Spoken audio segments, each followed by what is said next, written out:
حضرت علی رضی اللہ تعالی عنہ کو توکل علی اللہ۔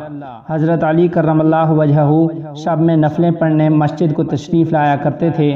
بعض حضرات نے ایک بار ان کا پہرہ دیا۔ جب آپ رضی اللہ تعالی عنہ نماز سے فراغت کے بعد باہر آئے اور ان لوگوں کو دیکھا تو پوچھا کہ آپ لوگ جہاں کیوں بیٹھے ہیں؟ لوگوں نے بتایا کہ آپ کی حفاظت کے لیے۔ حضرت علی رضی اللہ تعالیٰ عنہ نے پوچھا کہ آسمان والوں سے یا زمین والوں سے؟ لوگوں نے کہا کہ زمین والوں سے۔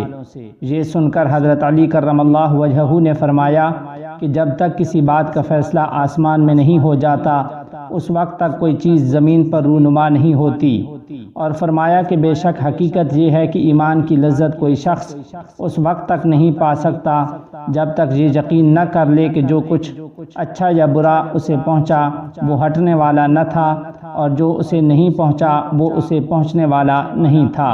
ایک روایت میں ہے کہ حضرت علی رضی اللہ تعالیٰ عنہ کے پاس دو شخص فیصلے کے لیے آئے۔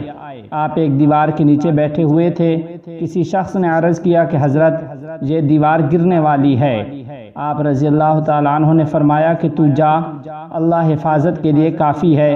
اس کے بعد آپ رضی اللہ تعالیٰ عنہ نے ان دونوں شخصوں کا مقدمہ طے کیا اور کھڑے ہوئے۔ اس کے بعد یہ دیوار گر گئی۔